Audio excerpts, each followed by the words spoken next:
The ever wonderful Duchess of Cambridge, Catherine, Kate, or whatever you call her wherever you are around the world.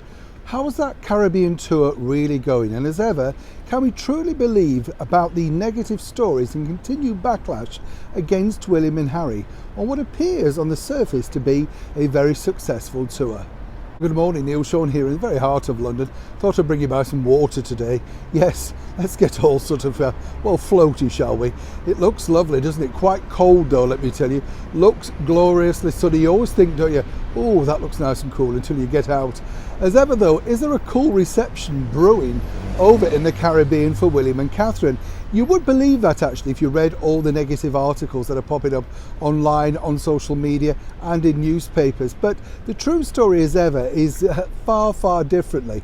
As we have seen with Catherine and William, they've decided to go down a rather different route this time. Even with their social media posts, they're far more informal, not using their royal titles and basically sharing much more material so that we get a full flavour of exactly how successful that tour is becoming. But it's this particular story that as ever has been whipped up into a frenzy. We told you a couple of days ago also about the fact that a rapper called Beanie Man apparently can't wait for to be free from the shackles of the British monarchy. The usual buff and fluff that they like to come up with. But as ever, when you think about it, you know, Beanie Man, according to my knowledge, was last mildly amusing, particularly chart-wise in the 90s, if you like that sort of music. So once again, it really alerts people to the fact that he's still here and still trying to carve something out of a successful career. But moving forward, let me explain what's truly going on. The bigger story really focused on a very beautiful lady alongside Catherine called Lisa Hanna. She is a political leader of a party who apparently would like to see the Caribbean, Jamaica, whichever, removed, of course, from its attachment to the monarchy. And there was this bit of raw footage which basically saw, allegedly, as ever, we have to say, Lisa snub Catherine. Well, as ever, when you dig a bit deeper, what truly happened was, it's a very windy day there, right?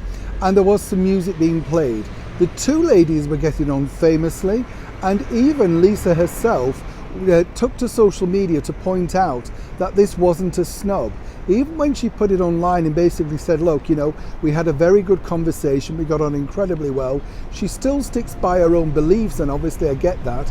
But on the other side of the coin, the media want to make out that once again William and Catherine's tour is tarnished. So the other side of the coin is that allegedly a lot of people have wanted to see on this tour Meghan and Harry. And when you think about it, it makes perfect sense. They have a huge high profile around the world, as we've often spoke about on this show.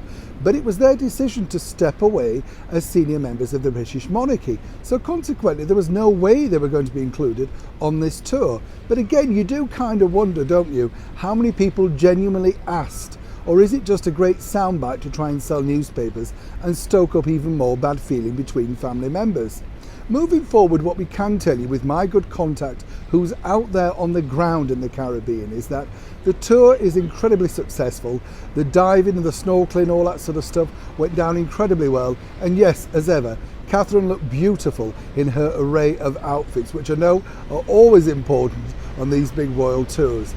But as for it being not a success, as ever, do check out your sources first before you believe what you see or read.